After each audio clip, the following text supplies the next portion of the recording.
causing off-the-rails fun. Chances for being offended are higher than average for sensitive people. Viewer discretion is not advised. Live a little and have some fun.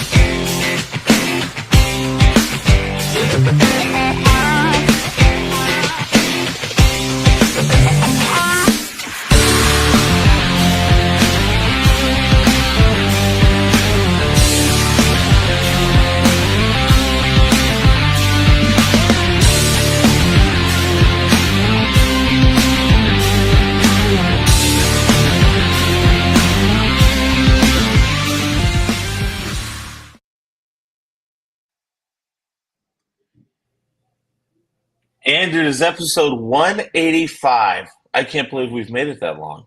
This is unbelievable. It's the Coach's Box. Glad to have everybody with us. I'm Jim Powers. Jason Jarvis with us. Hi, Coach. Hello, it's the total eclipse of sports today. Well, it's a total eclipse. I thought about singing it, but I didn't. Well, talk about total eclipse. Look at the bottom who's joining us in a guest starring role tonight with us. Everybody's favorite accountant and basketball official, Marc Langhauser, is on the show with us tonight. Hello, Mark. How are we doing, gentlemen? Oh, man, accountant. Maybe I could have got some taxes hooked up, you know? There's still a couple more days to fix that for you. Oh, mine's done. Mine's done. And let's see. Miller, McVeigh, and Kevin are on assignment tonight. That's what we're going to say. They're on assignment. Oh, boy, if that's the truth, then they're like, Shooty, they'll never be back. Yeah, Shooty's been on assignment now for what, 2 years? At least. Shoot. So how's everybody's week been? I know, Mark, last night, the big CYC Awards banquet. How did that go? I know Kevin Holly was there last evening. Yes, he was. He was supporting a very willing recipient of a very important award. The young lady lost her mother about 6 months ago to cancer, and she received an award that Kevin was there to support her. So we recognized a number of officials, number of coaches, number of volunteers, and then district persons of the year. Another fellow official, John Fungo Fuchs from the St. Gabriel Parish in the city of St. Louis, was recognized for over 50 years of officiating. So, you mean somebody's done that for 50 years? Heck, I couldn't walk after 50 years. Wait, you can't walk after what? 40 something. So I mean, what do you well, that's true. That's what my physical therapist told me today, actually. So, Kevin or Jason, how's your week been? A little quiet since basketball's over with, and you get to watch some construction going on over at Herky. Is there getting ready to build you a brand new gym? Oh, I know. I mean, you know, it's pretty neat. They're started on the gym and right behind the Robinson Gymnasium. They're in the hole, so it'll definitely be a lower level, upper level type deal. And yeah, that's an exciting time. And after as soon as track season is over, they're going to crack the dirt on that football field, and believe it or not, Herky will no longer have grass. Going to be one of the few places that has grass right now. I mean, because everybody's gone to play turf, and I know as a football coach, you got to love having a turf now because you can practice on it and not tear it up for a Friday night football game. Well, and you can now, instead of us having to cart stuff all the way over to the other field because our locker room's right under the gym. So now we just get to get ready and walk right out that door, and we're on the practice field, and you'll have numbers all the time. We don't have to worry about, if painting those. We've done that a lot as a coaching staff, and it's nice when you're teaching routes and you're teaching concepts to be able to say, all right, here you are in the 20-yard line. Yeah. Go 5 yards, make a cut, do this and that, and you got it all marked on the field. I've been lucky enough to coach at Crystal City that had turf and some other places that had turf. And yeah, it's nice. I mean, grass is, the old school, nice way. But if you can get turf, man, that field can be used so much. Total difference maker, no doubt about it. So, well, let's get into it. Since it's going to be the three of us tonight, we don't care about the other three. They're probably not going to, even though somebody did say they may join us later, I doubt it very highly. So I doubt that. That's yeah, like me too. So that's like when you say you're joining. here we go. Now you see why I had to get Langhauser with us, because I didn't want an hour and a half of that coming out. Oh, it's going to come out. So. It's going to come out once in a while,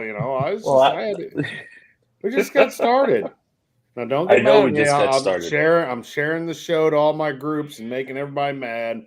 And here we go. He's already on the phone. So, total eclipse of the sport is tonight's, theme, but basketball season's finally over with. Let's dive into a couple of the hot topics from the Final Four and some really interesting events during this week. First off, the women's Final Four, and the most watched national championship game ever was on Sunday afternoon between Iowa and South Carolina. South Carolina wins, but just what a show they put on for the women's national championship. yes, I've never watched. I'm not gonna lie to you. I've never watched college girls basketball much, if any, unless I catch some at the Jeffco game before I go watch Gabe play. And man, Caitlin Clark had me watching. Yeah, I was in Florida, enjoying the fun and the sun at the beach, but watching the Iowa game with my family and watching both games on Saturday, on Friday, and then the Iowa South Carolina championship on Sunday was amazing. I mean, it was pretty much a beatdown at one point because South Carolina just couldn't miss a 3-pointer, but Iowa couldn't get a rebound. And I've refereed some of those Jeffco games, and I mean, some of those girls cannot shoot that far. The men's line and the women's line is now the same. Where years ago the women's line was always in front, but they're all physical. They all run the floor very well for the most part. I mean, most of my games I don't have to call a whole lot of fouls because they're not even close to each other. In the women's college game. But overall, I mean, they've gotten a lot tougher. I mean, the refereeing to me was a much better this year than it was last year. In the final, I was unfortunately embarrassed by the calls and different things last year, but moving on positively this year, I felt everything was good. I mean, a lot of people bitched about a play that I saw live, and I'm like, okay, if you don't call that, you just gave the game possibly to the UConn Huskies, and I respect kind of the way the coach Gino handled it. He didn't really blow up. I mean, you've got a Kim Mulkey who, I don't know where she gets her wardrobe. I mean, I can't stand that. I can't stand that woman. I'm going to sue the world because somebody said something bad about it. You know what? And Mark, you're exactly right. If that call goes against LSU, she loses her ever-loving mind and most likely is thrown out of the game. Yeah. And Jason, did you see the call with 4 seconds left of the semifinal? The moving screen call, or what? Which one? Yeah. It was a foul. And I had screenshots and people on Facebook. Most of them were saying, if you don't call that, you probably shouldn't be refereeing. And I tend to agree with them. And I mean, I lost some respect for somebody named LeBron James going, oh, what a horrible call. Well, you haven't been called for a moving screen. You mean you just lost respect? You just lost respect for that, dude? Like, the Lakers are my favorite team, and it's rough for me to even. It's tough for Jarvis to say this. Here's everybody that I saw on Facebook was kicking and screaming about it, and they're like, "You can't make that call at that time." They didn't call a moving screen the whole game, which number one is false. They called 3 moving screens before that, right? And if you call it and me and Mark know this, you call it in the first quarter, you call it no matter how much time's left in the fourth. And I thought they did a great job on it.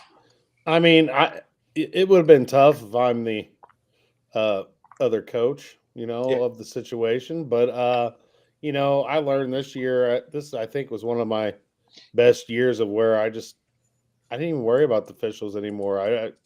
I'm not.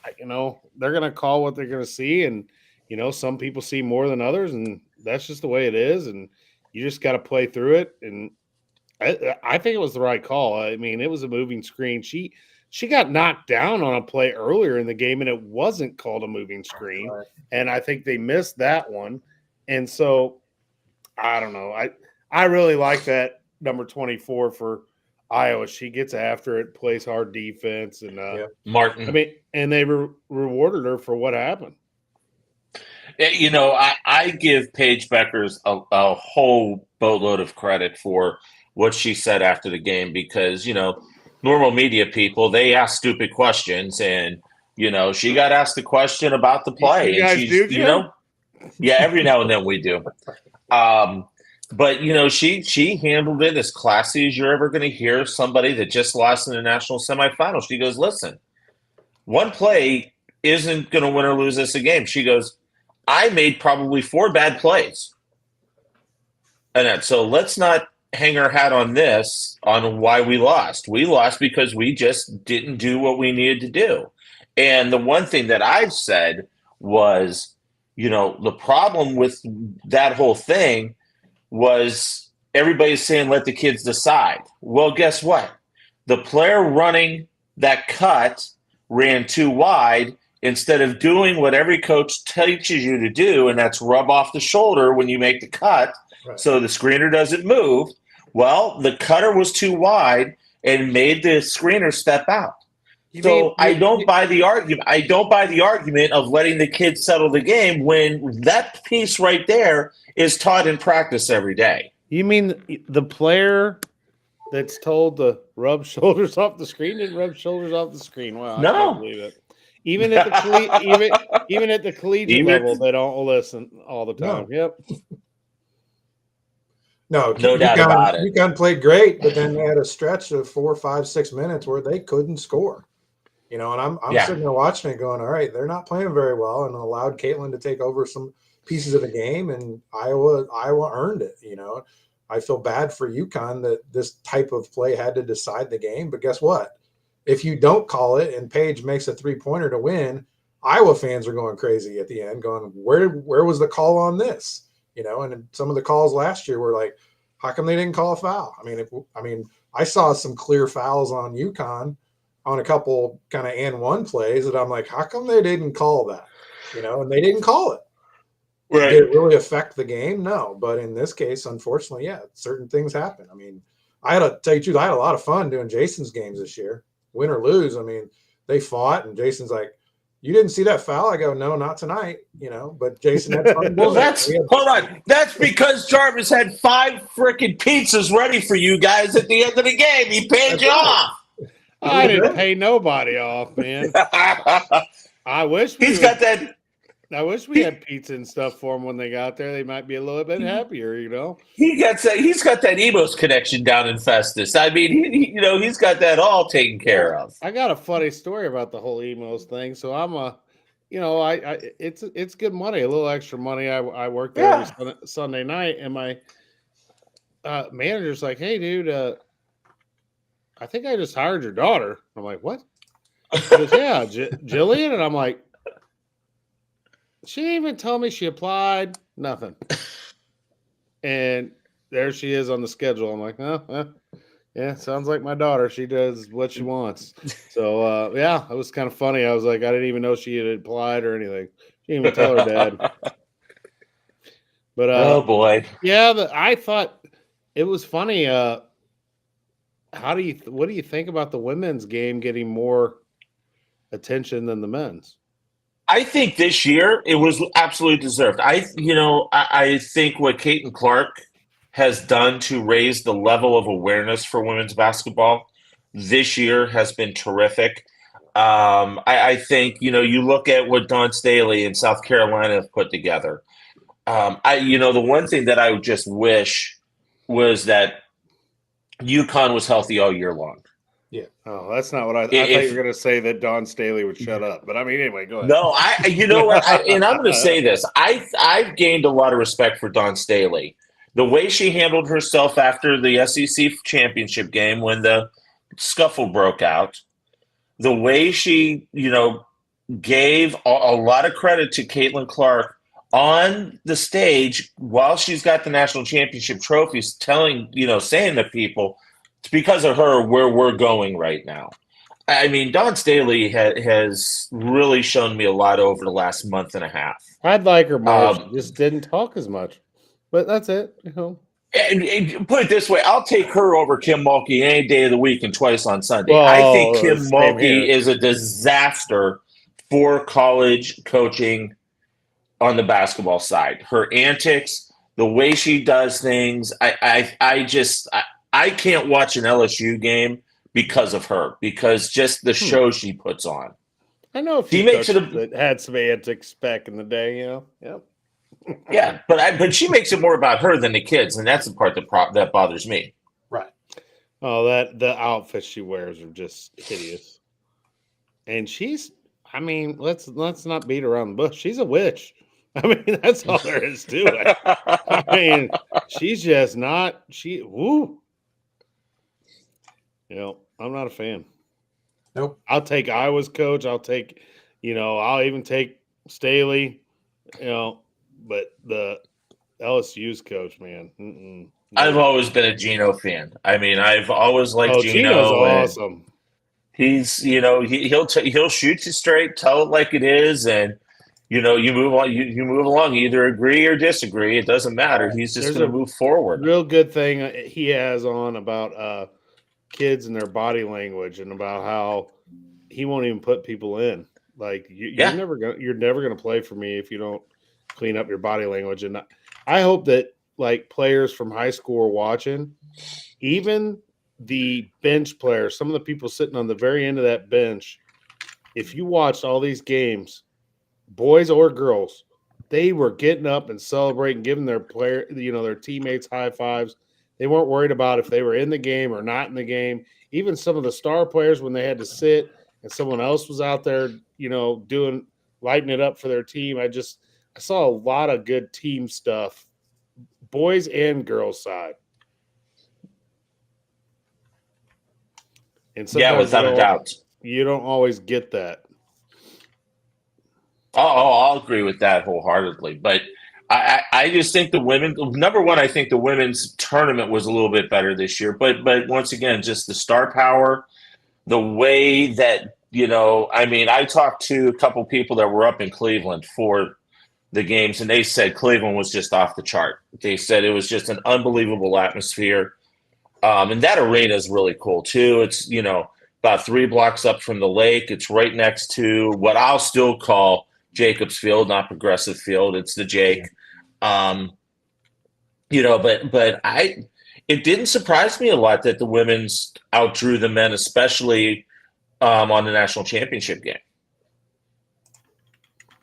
How about UConn going back to back?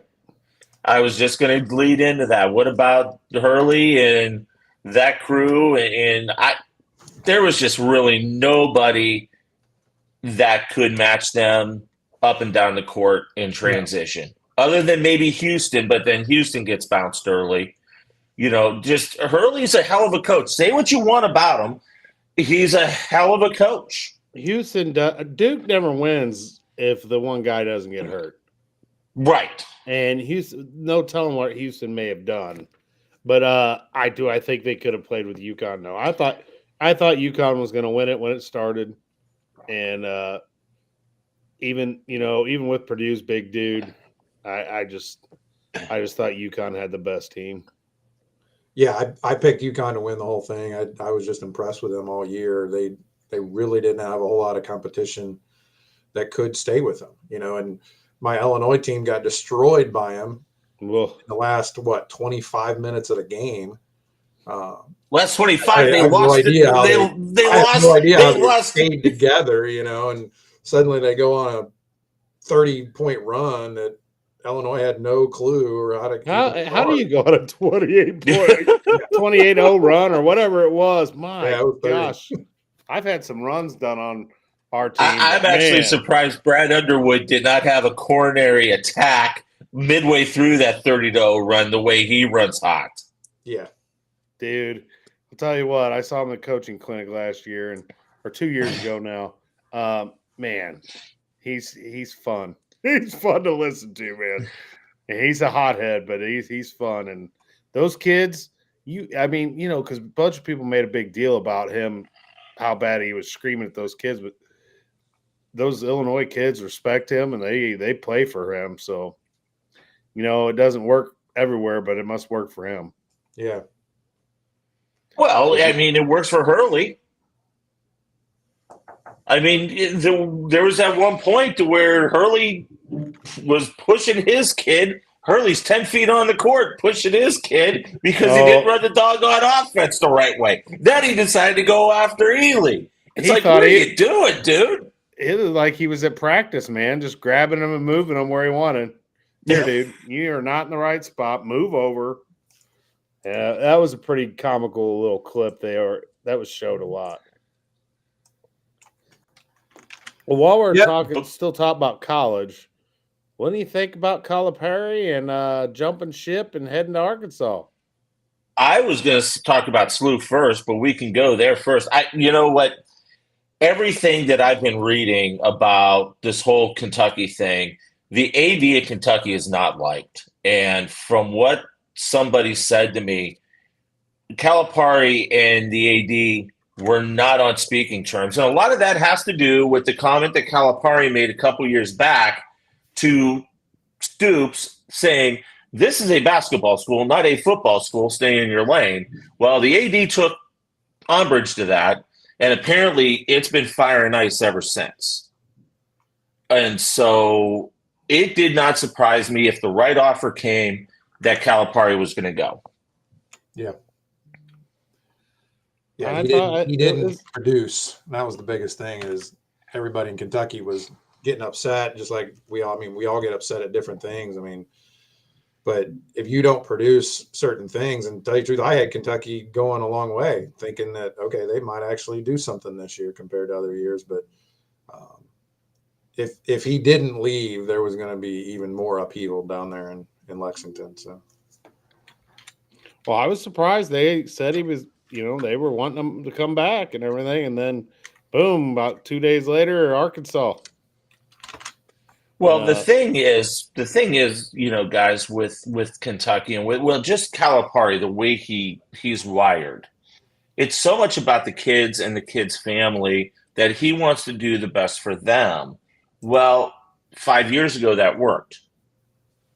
In the stages now of NIL, transfer portal, you can't have that philosophy anymore. You've got to be able to adjust, the one thing, adjust, survive or die. And that's what Calipari's got to do in this age with NIL and, right, all that stuff. Now, he's not good. He's got Walton, who runs Walmart, 40 minutes north of him up in Bentonville. And there's another company down there that they're just going to dump a boatload of money in the NIL, cooperative. And that's going to get him the players. But he's got to be able to adapt. And I don't think he would have been able to do that at Kentucky. I think this is a fresh start for him to change what a lot of people think about what John Calipari really is. Yeah, you talk about NIL. I can tell you, just watching Illinois, I don't know who their players are going to be. Personally, I don't like it. I grew up in the 80s and 90s where you played every year. Yes, there were certain kids that went out and everything else, but the COVID and the NIL and everything else, I wouldn't want to be a coach. It's hard enough being a referee, but I don't want to be a coach going, oh, I'm going to recruit this kid and spend a bunch of money on him and get him to come to Duke, North Carolina. Even our own St. Louis guys are leaving, So we're going to get to that in a minute. yeah. Yes. So I mean, you go from North Carolina and I was going to go to Michigan. No, I'm going to go to Arizona now, and it's hard to keep up. And how do you recruit? First of all, legally, which we know doesn't exactly happen all the time, but just watching these kids going, all right, they're in their 5th year, they're in their 6th year. Oh, Caitlin's coming back. No, she's not. She's on more commercials than Jake, the State Farm guy, right now. So it's her and between Barkley and the Shaq Monster and everything else, it's like, okay, those are everybody on the commercials. Jimmy Powers doesn't get the commercials anymore. I think that led to some of the unpopularity of the men's tournament this year. I think it's hard to be dedicated to a team and to like a team. Like I knew a lot of players on Mizzou, but Mizzou's the team I always watch. But I used to know who the best players at the best schools were. I couldn't name a player in Kentucky right now off the top of my head. No. Now I can name I can name a couple off. I can name one off Arizona because he's from this area. But if you went around 10 years ago, I probably could have named 1 or 2 kids from each team that was a major player. Now you can't because they just jumped ship so much. And it's crazy how much they move around. You got the SLU, like you were talking about the SLU guy. I wonder if he's going to come here. It looks like that guy might be coming with his coach. Right.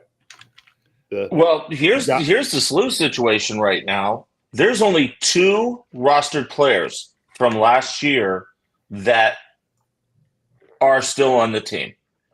Everybody else is left. Now, apparently, Jefferson sat down with the new coach yesterday, and they're hoping to get him back. A lot of people think that the starting 5 from Indiana State are coming. Here's my question. Where's all the NIL money going to come from to get those dudes to come here instead of going to a higher level D1 school after the year that Indiana State had? Right. Well, I guess it all depends on how loyal they are to that coach. That could, switch them up on the NIL, but I don't know. It's interesting that the NIL has just created such a different ballgame. Let's talk about John Shirt. I think SLU made a good hire in this, and I know some people. There's a few media guys up here that don't like the hire whatsoever. I had a chance to see him coach when he was at Lincoln Memorial for a couple years because he had them at the D2 Elite 8 consistently. And then he took the Indiana State job, and it's well documented the job he did there. I think he is going to be the type of guy that can get the SLU program going in the right direction. I just wish SLU would get out of the A-10. That is, and I'm sorry, that's been a program killer for them. Is they don't belong in the A-10. Yeah. Yeah. I was actually at SLU years ago when some of this went down, and it's like, okay, the travel, and to me, it's not just the basketball arena piece, it's all the other sports, that it's affecting the kids in softball and, all the other sports that they have to travel all the way out east and missing classes and all that other stuff. It cuts into their education for me. So it's a lot of work. And SLU's a school where, education's the big deal there. And it's, they're not getting all these guys with NIL money that are coming there just to play sport. So, right. Yeah, the travel end on it is just ridiculous. Well, there's a reason why Tara Vanderveer from Stanford, she hung it up. She's the guy. I'm sorry, there's a lot of great coaches, but in my mind, on the women's basketball side, she's the greatest of all time. And one of the reasons she stepped out from Stanford is where's Stanford? What conference are they going to? The ACC. She didn't want to travel coast to coast.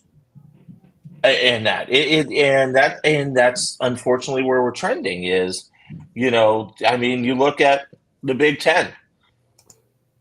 the Buckeyes in Michigan, they're going to have to travel out to the West Coast. Same thing with USC and UCLA. They're going to have to travel here to the Midwest. That is a lot, and people don't understand how much money that costs. You mean they don't want to travel to the Midwest? Do you think Lincoln Riley wants to bring? Do you really think that Lincoln Riley wants to bring the Trojans to Ann Arbor, Michigan in November? Why not? It's cold. Yeah, it's way cold. I don't know. There's some things that still need to be fixed, in my opinion, with the whole conferences and everything. Well, it's going to get interesting, especially if the pillaging of the ACC takes place, which a lot of people are still saying it's going to happen. A lot of eyes are going to be on the lawsuits that Florida State and Clemson are filing right now to try and get out of that rights deal. So it'll be interesting, that's for sure. So, well, why don't we do this, boys? Because I know Jarvis wants to talk about the Cardinals. You see him wearing the hat. I'm actually not backtracking from my predictions from earlier this year, but we'll see if Jason's changed his tune a little bit after the start of the season. So we're going to step aside and take a break. When we come back here in our 185th edition of the Coach's Box, we'll get into some Cardinals baseball. Coming up right after this, you got it all right here on the Coach's Box. We call it as we see it.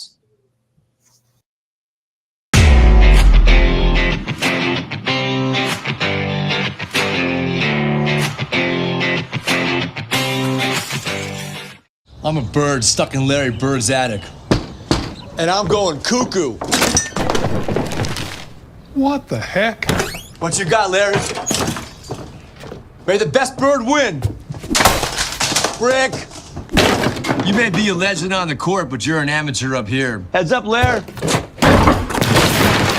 get Allstate, save money, and be protected from mayhem, like me. Mayhem is everywhere. Are you in good hands?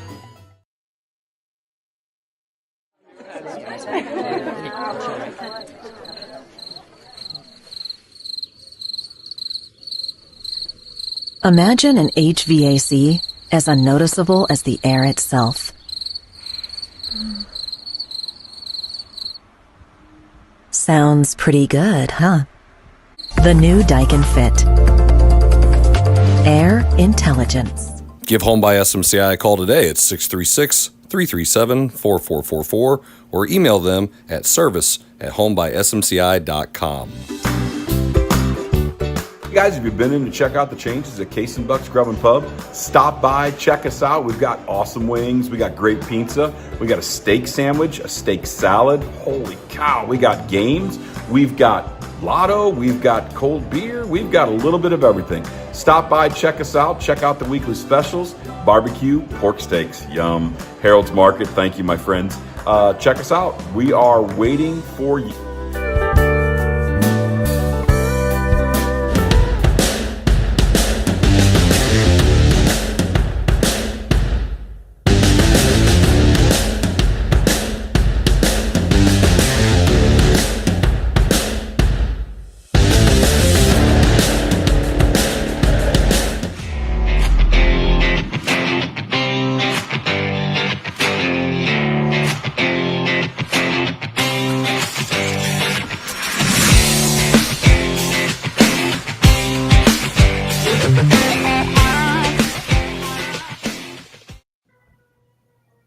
I hate how quick that thing comes back. It gives you no time to react on what it's doing.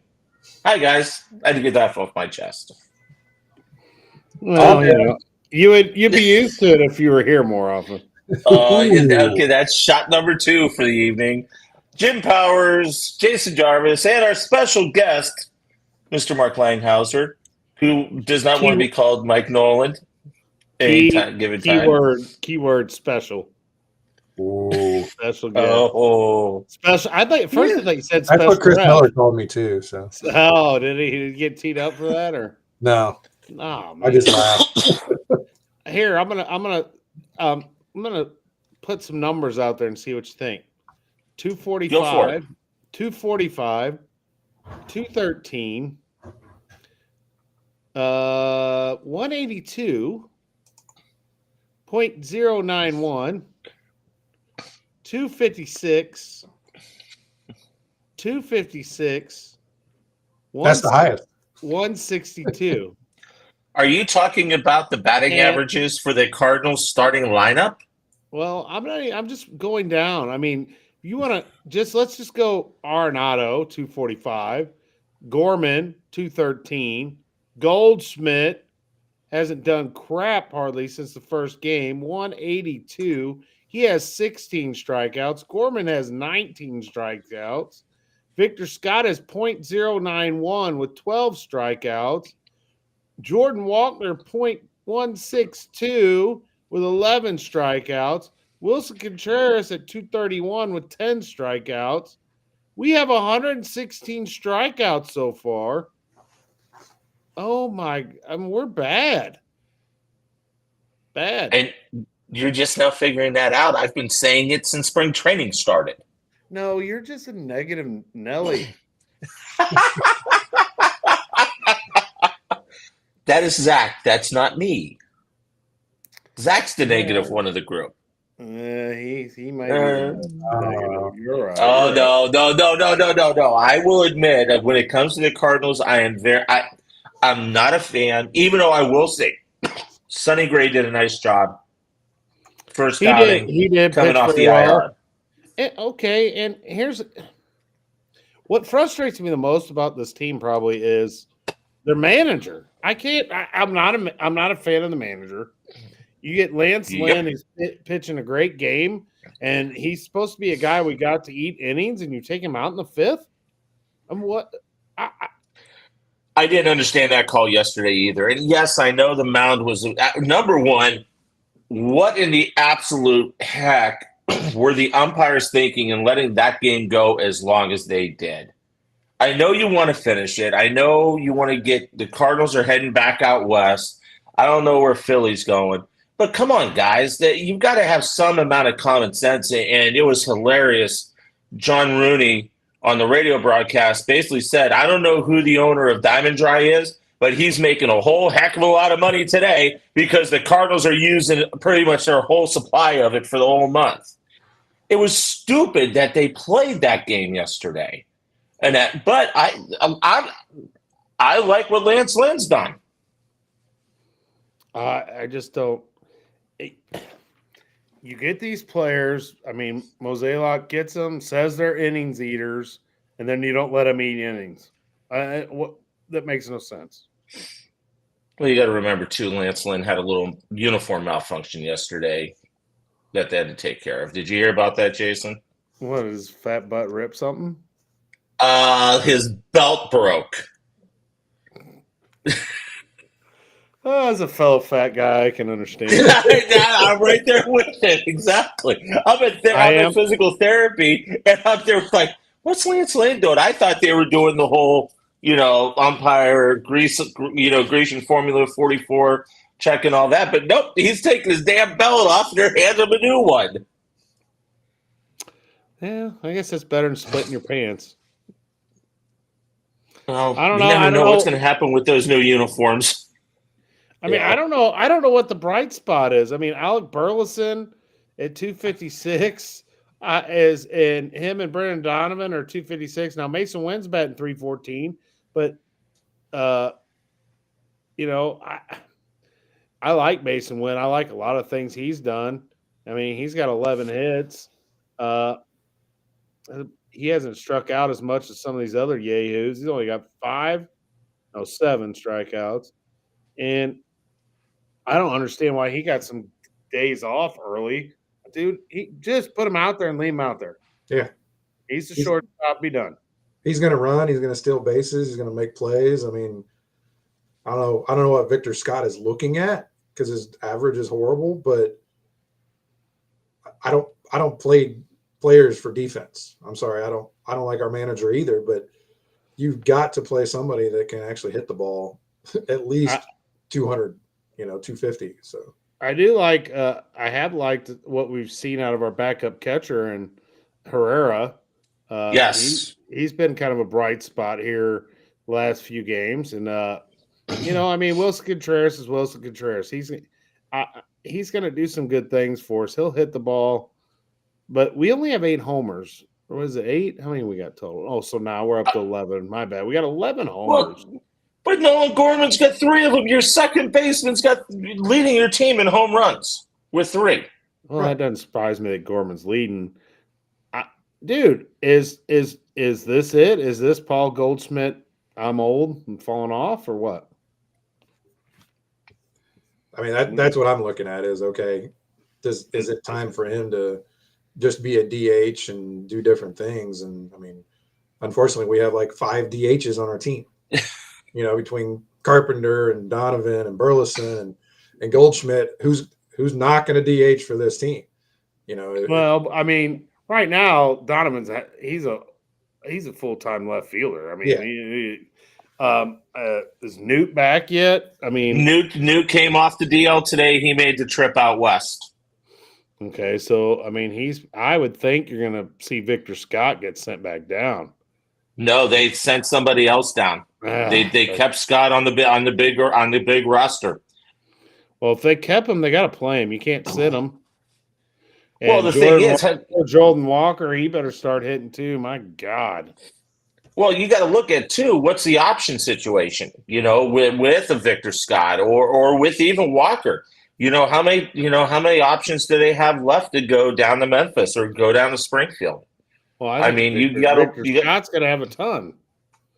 I mean, it's his first year. Would think. Yeah, you would think. But I go back to what I've said. I'm still not sold on the pitching staff. And we've seen that the back end of their bullpen's not good. We've seen that.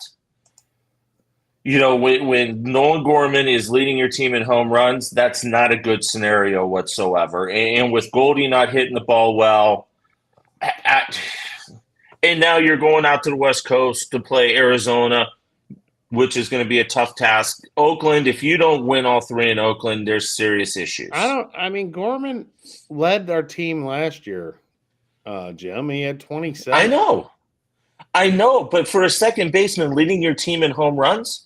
Well, he's not really a second baseman either. He's really a third baseman, and he's not even good at that. He's really a DH, and that's it. So, I mean, that doesn't bother me if he leads with home runs and Goldschmidt and Arenado hit 25 to 32. The problem is we just, Tommy Edman not in the lineup. I mean, I don't know that our offense is as good as they think it is or act like it is. Well, it was telling when they booed Mosaic when he came out on opening day. Well, the other night was the worst attendance at a night game in the new stadium's history. Yeah, and they were claiming they had 33,000 there yesterday. I guarantee you they only had 5,000 at best. I just got a breaking news update. Kentucky is targeting BYU coach Mark Pope. Well, that's because Hurley's turned him down and Scott Drew has turned him down in the last 12 hours. Yeah, I knew that. And they don't want to wait for Billy Donovan to get knocked out of the NBA playoffs in 2 weeks. So what moves do the Cardinals make? In all seriousness, I know, number one, Kevin's still going to say, well, this is just the beginning of the year, and they're still going to win 95 games. He's lost his ever-loving mind. We've all known that. Well, my 100 I've been saying is facetious. So now we're walking back on it a little bit. I'm not walking back on it. I was never serious about it. I just kept saying we'd win 100. I had to say something. I can't stand this. It's horrible. I will not buy a ticket. I will not go unless it's free. I've said the same thing. I mean, Arenado is leading us in hits, but it's still only batting 245 and struck out. He's only struck out 8, so he's one of the lower. Gorman, my gosh, 19 strikeouts. Do they lead the league in strikeouts through 13 games? because they're 6-7. They're in last place in the Central. Pittsburgh's got a better record than them. Pittsburgh's going to end up winning the Central. They're averaging 8.9 strikeouts a game. Mr. Accountant, is that good or bad in baseball? That would be bad. You got to put the ball in play. I mean, it's one thing. I mean, I've yelled at the TV enough over the years, but it's like, okay, they take the first pitch strike every single time. I mean, I go back to Tom Glavine and Greg Maddux and everybody else. Why were they so good? Because they painted the corner on the first pitch every single batter. And the Cardinals for years, 5, 6, 7 years. All right, let's take the first pitch. Okay, let's take the second pitch. Oh, you wonder what's going to happen. And I sit there and whether I'm at home or at the bar or wherever I'm at, just watching going, all right, you let 2 really good pitches go by, and don't sit there and blame the umpire or anybody else okay, a lot of these pitchers are not that great in major leagues. I'm sorry. You don't have a dominant pitcher that you used to have 10, 15 years ago. I mean, I'm really hoping Sonny Gray does a great job for us. I think it was a big pickup. I mean, we wanted some more. I mean, Lance Lynn, I'm like, oh boy, here we go. How we know he's going to eat some innings. We know he's going to give up home runs, stuff like that. Save the bullpen a little bit here and there. But if our offense doesn't start playing even Whitey ball, with the speed that they have with Mason Wynn. I mean, as soon as Mason Wynn got on the other night, all right, he's going to steal second. Guess what? He did.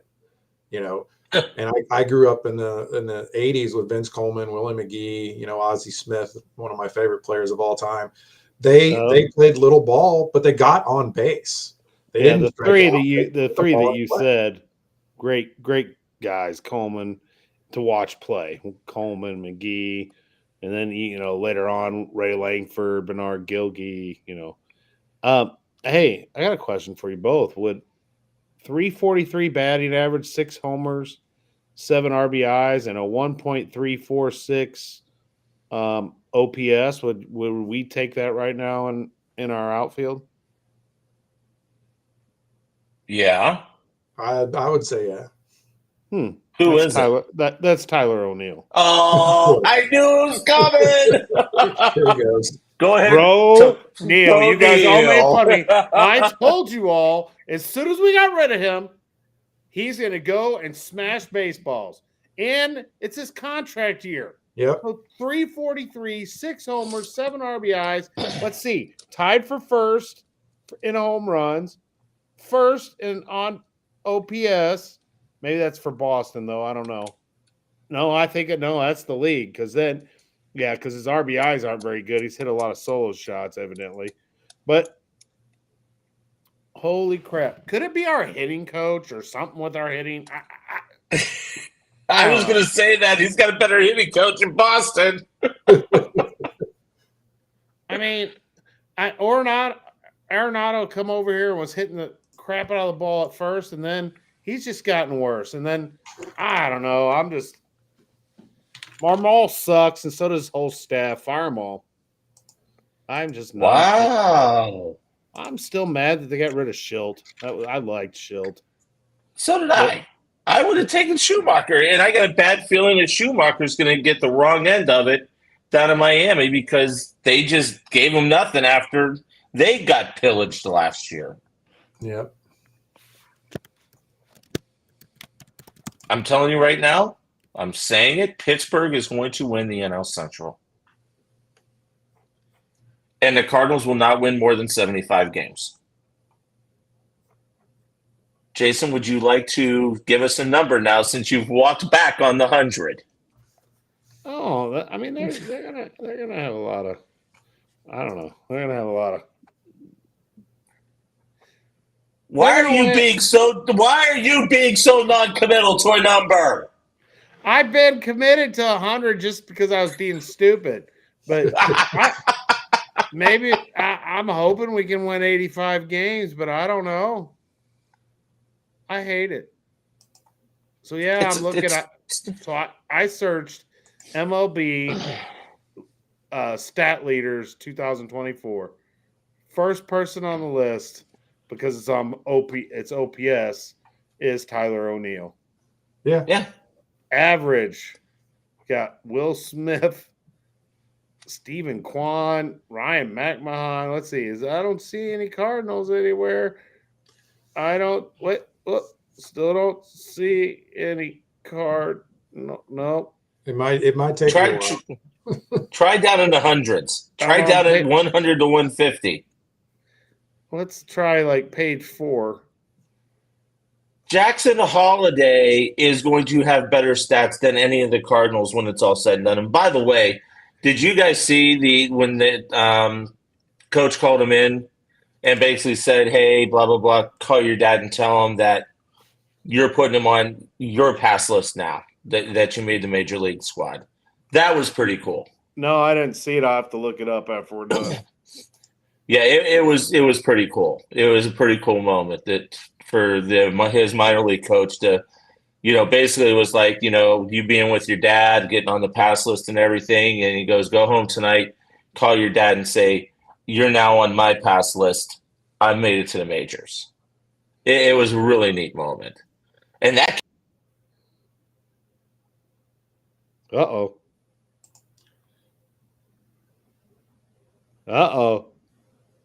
The Jim Powers is frozen. Jim Powers is stuck. Uh-oh. He's the runner of the show. I don't even know if we'll be broadcasted still if he's not. I don't know. I guess we are. It's still showing. So. It's still showing, but he is. Leave it to Jim to even screw this up when he actually does show up.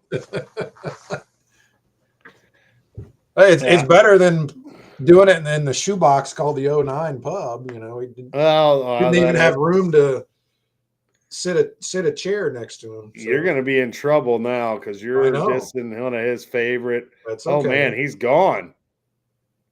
And the ticker is he got awful dark. Did you lose electricity? Well, the Eclipse. Looks like he's trying to get on his phone, but personally, I missed the Eclipse, so I didn't think it was that big a deal. I saw the one in 2017, and that was pretty cool. But we watched it. We took all the kids out on the football field at Herculaneum, a football field in the football stadium, and it was pretty neat. I mean, I didn't think it was having traffic jam in Jefferson County until 10:30ish at night on I-55. Right. I didn't think it was that neat, but one of my friends was camping down near Poplar Bluff and one of the lakes down there and stuff, and they said they had a nice little party, and we're drinking a little bit. It was a big party watching this eclipse, So, well, I think Jim will try to come back, and if he isn't back within the next minute or two, we may just wrap this up. But talking about the Cardinals is just kind of depressing. I mean, there's just not a whole lot. I mean, pitching wise, Sonny Gray looked good. I mean, Michaelis hasn't looked very good. Zach Thompson looked like there's something wrong with him. Yeah. I don't know about Gibson either. I mean, Lance Lynn. You're going to get what you get out of him. He's going to be a bulldog. He's going to do some things, but I don't think we have the pitching, and right now we definitely don't have the hitting. So no, we've got to turn something around. I mean, one game at a time. I mean, back when we were in the playoffs all the time, guess what? We won every series. If you win 2 games, okay, go ahead and lose one, but you can't sit there like we did last year and get swept 9 times throughout the year. It was hard to watch, and it was painful to watch. I didn't watch a whole lot of Cardinal baseball. No, I thought Jim would maybe text me or something, but I don't know. We might have a South City blackout or something with the power or something. I don't know what's going on. So, well, I mean, he was supposed to come down here a few weeks ago, and something happened, and his apartment got flooded from above. So I don't know. Jim hasn't been having I just messaged him and he read it, but he hasn't replied. So I don't know. We'll give him another minute here and see what happens. But locally, I know that some coaching changes have went about. Yep. DeSoto's coach went to be at Hillsboro, the Hardy DJ, and then I've heard, I don't know if it's been official yet, that his brother is going to be hired at DeSoto to run that program. Okay. And I haven't heard anything about the Festus job yet, the girls' job. Nope. And I don't know. I just heard he said lost all of Powers, what he texted me. South City burnout. Yeah, so we lost power. Ladies and gentlemen, I've lost power. Well, yeah, Powers has lost Powers. I don't. Yeah, that's yeah. The girls coach at Nerix was just hired the other day to replace someone that left there. So otherwise, Live for Life's looking for a new coach. I know Marquette. On the girls' side and the boys' side. So I know Marquette's boys' job was open. I don't know who's going to get that. He did have as our next segment to talk about officiating, but yeah, he did. I don't know exactly what he was wanting to talk about officiating wise. And I don't think he's going to be coming back on. So we may just wrap it up. Apologize to our listeners and try again next week. Yep. Because two of us are probably not going to be able to carry another 30 minutes of a show. So I'm going to go ahead and make the call and say, hey, glad we had you on. Sorry, Jim Powers screwed things up as usual. But for all of us here at the Coach's Box, we apologize for the South City power outage, literally Jim Powers outage. And we'll hopefully see you next week, and I hope you all tune in. Thanks for watching. So I don't know how to even turn this off because he's the one that started it. So I'm just going to leave it. Yep, just leave.